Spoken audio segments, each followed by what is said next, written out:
Students, Aristotle and Plato were the two great giants in the field of literary criticism. Considering their contribution in art and literature, we can see that both are different. Both are standing on two different poles. If one is the east, then the other is west. Let's have a look at these differences between Aristotle and Plato.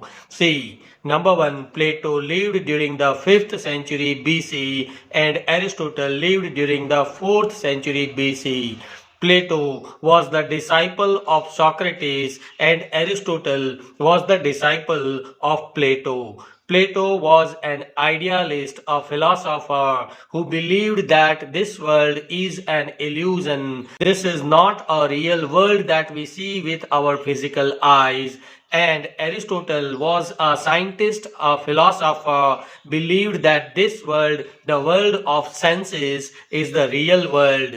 Plato's language is poetic and charming, and Aristotle's language is dogmatic and telegraphic.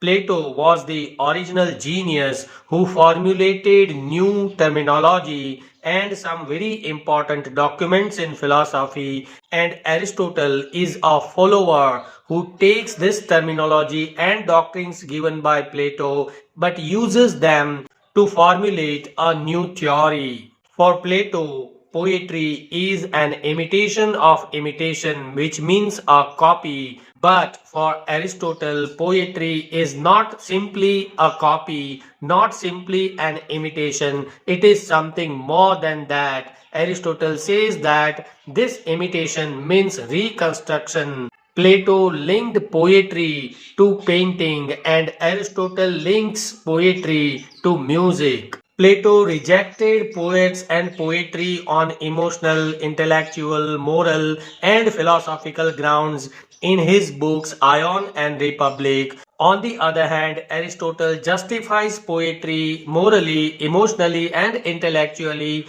by explaining his innovative concept of catharsis in his Poetics.